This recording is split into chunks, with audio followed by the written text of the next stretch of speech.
ये नीतीश कुमार के विधायक रत्नेश सदा हैं। इन पर बिहार में 106 बीघा जमीन कब्जाने के आरोप हैं और सबसे बड़ी बात कि इस मामले का संज्ञान नीतीश कुमार तक था जब वो बिहार के मुख्यमंत्री थे। इस संबंध में विधायक जी ने जेडीयू के कार्यकारी अध्यक्ष संजय झा को भी बता दिया था। इसकी शिकायत ग्रामीणों ने सरकार के आला अधिकारियों समेत नेताओं से भी की, लेकिन उन्हें कहीं से भी उम्मीद की किरण नहीं जगी। रत्नेश सदा पर एक और आरोप है जिसकी शिकायत की गई है। वो शिकायत ये है कि इन्होंने आय से अधिक संपत्ति भी अर्जित की है। जब लोकमत की टीम ने इस संबंध में जेडीयू विधायक रत्नेश सदा से बात की तो सुनिए उन्होंने क्या कहा। सुनिए साहब, 1980 में सबको महादलित सबको पर्चा मिला हुआ है और 1980 में कुंदा गांव कट गया और फिर वो जमीन जगह है तो लगभग इसमें मुसहर और क्या कहते हैं वो मुस्लिम शकीर ये दोनों अथी हमने विधायक बनने से पहले से लड़ते आ रहा है और बाय जबरन हरबे हथियार और बदमाश के लाकर वो जमीन को जोत रहा है। हमको उससे कोई लेना देना नहीं है और तो जग गया है जमीन तो मुसहर सब जाना चाहता है उस पर, यही मामला है। और ये खास करके दिनेश चंद्र यादव अभी मंत्रिमंडल का विस्तार जो हो रहा है, जेडीयू का सांसद है और चुनाव में भी वो कस के विरोध किया हराने के चक्कर में। हमारे मुख्यमंत्री और जो भी हमारे पार्टी का वरीय सांसद विधायक है सब जानते हैं, तो उसी का काम किया हुआ है। दिनेश चंद्र यादव इस तरह से भावना से ग्रसित करवा करके दिनेश यादव से हमको 2006 से ही झगड़ा है विजेंद्र यादव के चलते, तो वही करवा रहा है। इसमें तथ्यहीन है, रही संपत्ति की मामला तो जितना हमको जो खरीदे हैं भाई चेक से पैसा दिया हुआ वही इनकम टैक्स लेकर के घूमता है कि गाँव जमीन खरीद लिया, फलना किया चिलना किया। हम तो सारा चीज दिए हुए हैं तो जांच करें। तो यही बात है, दिनेश यादव के कहने पर ही कर रहा है। और विजेंद्र प्रसाद से क्या झगड़ा है जो उप मुख्यमंत्री हैं वो? नहीं, दिनेश चंद्र यादव मधेपुरा सांसद से झगड़ा है। अच्छा, जो सांसद जेडीयू के संसद में जेडीयू के विपक्ष में बोले थे। हाँ अच्छा, दिनेश चंद्र यादव। तो क्या झगड़ा है उनसे? उनसे विजेंद्र जब ये उद्योग मंत्री बने थे विधायक बनने के बाद दिनेश चंद्र यादव, तो विजेंद्र बाबू के विरोध में इन्होंने पर्चा निकाल दिया और उस समय हम विधायक नहीं थे तो पर्चा निकाल दिया तो हम उसको रोके, उसी रोज से हमसे उससे झगड़ा है। अब 10 से अभी तक उसके विरोध में ही हम जीतते आ रहे हैं। सारा मैटर पता है मुख्यमंत्री जी को। नीतीश कुमार को ये मैटर पता है? सब चीज पता है। तो इस पे फिर विभागीय कार्रवाई तो हो रही है। हमारे पास कागज आए हैं सचिवालय से, तो सचिवालय ने नोटिस जारी किया है आपको? तो नोटिस जारी किया है तो उसको जवाब देंगे हम। हाँ, तो आपके पास कुछ प्रमाण है जिसपे हम खबर में दिखा सकें? कौन प्रमाण? तो जैसे वो कह रहे हैं कि नहीं इन्होंने 106 बीघा जमीन कब्जा किया है, आप कह रहे हैं कि हमने रजिस्ट्री करवाई है, खरीदी है चेक के। जो जमीन के बारे में वो कह रहा है वो कुंदा का मामला, हमारा कोई मामला नहीं है वो। आपने नहीं कब्जा किया ना, हम काहे करेंगे कब्जा। हाँ, तो आपके महादलित से झगड़ा है। अच्छा, और ये आय से अधिक संपत्ति वाला मामला? आय से अधिक संपत्ति जो हम खरीदे हैं सरकार इनकम टैक्स में दिए हुए हैं, चुनाव में भी दिए हुए हैं, उससे अधिक होगा तो जो सजा होगा हम भोगेंगे। ठीक है, चलिए, थैंक यू। अब पूरा मामला जान लेते हैं कि क्या है। दरअसल रत्नेश सदा 2010 से जेडीयू से विधायक हैं, नीतीश कुमार की सरकार में मंत्री भी रह चुके हैं। 2010 में जब इन्होंने अपना एफिडेविट दाखिल किया था, जब पहली बार चुनाव लड़ा था, उस वक्त इनके परिवार में आय के स्रोत के रूप में ये इकलौते थे। इनकी पत्नी इन पर आश्रित थी। विधायक बनने के बाद भी इनकी आय का स्रोत इनकी विधायकी निधि में आने वाली सैलरी थी। लेकिन अब इनके ऊपर आरोप है कि उन्होंने अपनी पत्नी, अपने और अपने भाइयों और रिश्तेदारों के नाम सैकड़ों अचल संपत्तियां खरीदी हैं जिनके मूल्य उनके वेतन से मेल नहीं खाते। ये तो रहा पहला आरोप आय से अधिक संपत्ति अर्जित करने के। दूसरा आरोप 106 बीघा जमीन कब्जाने के हैं। बिहार के सहरसा जिले के कुंदा गांव में जेडीयू विधायक रत्नेश सदा पर 106 बीघा जमीन कब्जाने के आरोप हैं। इसके लिए भी आला अधिकारियों को पीड़ित शकील ने अर्जी दी और अपने नाम की जमीन का डीड भी लोकमत के साथ शेयर किया है, जो आप स्क्रीन पर देख सकते हैं। लेकिन उनकी सुनवाई कहीं नहीं हो पा रही है।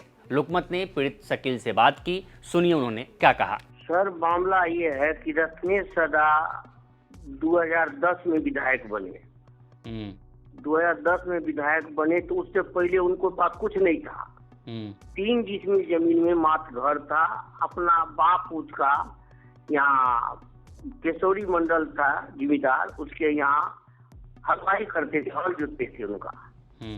माँ उसके घर में काम करती थी, समझे, उनके घर में उसकी माँ काम करती थी। ये अपना सहरसा में रिक्शा चलाता था, घर पर काम धंधा इधर उधर करता था रत्नेश सदा। 2010 में से इसको टिकट मिला तो 10 तक तो कुछ नहीं हुआ। 11, 12 के बाद इन्हें जमीन खरीदा। जब इसको मंत्री मंडल मिला 24, 25 कुछ के वाला 26 में कराया। जब मंत्री मंडल मिला तब से ये जमीन खरीद के अंबार कर दिया। 3 जगह जमीन यहाँ सहरसा जिला में खरीदा, पटना में खरीदा, बलिया में खरीदा, सिंगर में खरीदा, धनबाद मौजे में खरीदा, परागपुर मौजे में खरीदा।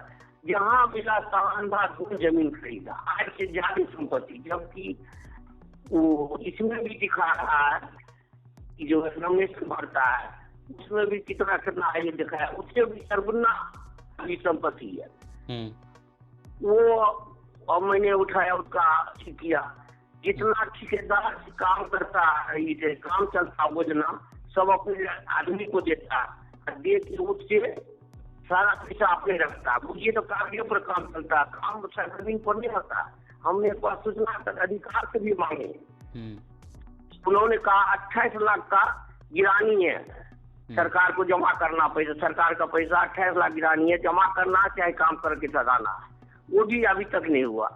उसके बाद हर जगह हम लोग का गरीब आदमी, हम लोग हैं, कम से गांव का बहुत आदमी है का जमीन है। एक मेरा जमीन हुआ, मोहम्मद शकील, गंगा साव, अनिल यादव, भूपेश्वर यादव, देवनारायण यादव, कुछ बनिया में भी है, जैसे 2-4 गो बनिया का, सब रैयत का जमीन है। 106 बीघा जमीन है सर। उसमें ये क्या किया कि अपने सारे रिश्तेदार से कह के सबका जुतवा दिया। नदी में पहले वो नदी बह रहा था, नेपाल से डायरेक्ट पानी छूटता है तो डायरेक्ट गंगा में जाकर मिलता है। तो कभी हम लोग इधर कटता है, कभी इधर धारा बहता है, कभी इधर धारा बहता है। जिस जगह हम लोग का घर है था पहले गाँव, उससे बहुत पश्चिम चला गया नदी, तो पूरा बांग्लादेश सब बरकरार हो गया। तो पुराना पेपर के अखबार से हम लोग नापी करा लेते हैं गाँव करके, जो सब करते हम लोग के पास केवाला है, बंदोबस्ती है, रिटर्न है, सारा डॉक्यूमेंट हम लोग के पास है पूर्वज के नाम से सभी आदमी को। इन्होंने कहा सब रिश्तेदारों का जो तो पानी बह गया तो उद्धार सरकार है, किसी का नहीं है कह के सब रिश्तेदार कह के जुतवा दिया। हम लोग बेघर हो गए। थाना में आवेदन दिया, सीओ को आवेदन दिया, डीएम साहब को आवेदन दिया, एसपी साहब को आवेदन दिया, एसडीओ साहब को आवेदन दिया, कहीं भी ने आवेदन छोड़ा। सब जगह आवेदन दिया, कहीं मेरा लोग सुनवाई। जहाँ जाते हैं कहता मंत्री साहब का फोन है, उसके खिलाफ मैं कुछ नहीं करूंगा। जहाँ भी जाते हैं वही जवाब मिलता है। 6 महीना पर बड़ा बाबू कहे भी, बड़ा बाबू हम लोग गरीब कहाँ जाएंगे, इस तरीका का आप कहिएगा तो। कहता मैं क्या कर सकता हूँ, सीओ को कहो। सीओ को कहता हूँ थाना का काम है, मेरा काम नहीं है। थाना कहता सीओ का काम है। ऐसे टाल बटाल करके हम लोग को खिए, हम लोग बेघर बने हुए हैं। कहाँ से 4 गो 5 गो बाल बच्चा कहाँ से खिलाएंगे, जब वही जमीन हम लोग का किसान है, खेती से उपजते हैं। ये सारा रिश्ता आधा वो लेता है, आधा सारा रिश्तेदार उजा को उसको पहुंचाता है, आधा ये लोग रखता है। तो सारे यही मामला है सर। हम लोग बेघर है, हर जगह आवेदन दे चुके हैं, कहीं कोई सुनवाई नहीं हो रहा है। ये गलत कर रहा है, मेरा बोरिंग करा हुआ पूरा ग्रामीण का है। ये खुद बाई जबरदस्ती हम लोग का गेहूं को लुटवा दिया खेत में से, सारा रिश्तेदार को। 15-20 दिन पहले भंडारा हुआ था कुंदा में, वहाँ ये आए थे, सारा रिश्तेदार को बैठा के बोल दिया कि जाओ तुम लोग लूट लो, बाकी प्रशासन मेरे हाथ का है, कोई भी बात होगा हम ऊपर चल लेंगे, कोई नहीं जाएगा। अब वास्तविक में सब जगह फोन कर देगा, कोई नहीं प्रशासन जाता, क्योंकि जनता दरबार लगाया सीओ और दरोगा में प्रखंड में। हम लोग दिनेश चंद्र यादव के पास भी गए, और अब हम लोग का क्षेत्रीय विधायक है गौतम की, समझे सर, तो गौतम की को हम कहे तो गौतम की ने बड़ों को जाके धरना भी दिए। कृष्ण गौतम, हाँ कृष्ण गौतम, जो आरजेडी से है, विधायक, हम लोग का विधायक वही पड़ता है, जो आरजेडी से है, आरजेडी से है। हाँ। तो ब्लॉक पर भी धरना दिया, और दरोगा बड़ा बाबू को भी बोला कि आप क्यों ऐसे उजाड़ रहे हैं, और उन्होंने इसमें क्वेश्चन भी किया विधानसभा में, इस मामला को उठाया। तो ऊपर विजय सिन्हा जी ने कहे कि जिसका पुराना प्रूफ है जमीन उसका है, और डीएम को आरसीओ को कहा हम लेटर लिख देते हैं, जिसका पुराना प्रूफ है उस आधार पर सबको जमाबंदी कायम कर देगा। वो भी पेपर मेरे पास है जो क्वेश्चन उठा है। इस मुद्दे को आरजेडी विधायक डॉक्टर कृष्ण गौतम ने बिहार विधानसभा में भी उठाया था, जिस पर तत्कालीन राजस्व मंत्री विजय सिन्हा ने इसका सर्वे कराकर मूल किसानों को जिनके पास जमीन की डीड है उन्हें सौंपने की बात कही थी, लेकिन ये मामला अभी भी अधर में अटका पड़ा है। फिलहाल इस रिपोर्ट में इतना ही। इस पर आपकी क्या राय है, मैं कमेंट कर सेक्शन में जरूर बताएं। बाकी देश दुनिया की तमाम खबरों के लिए बने रहे लोकमत हिंदी के साथ।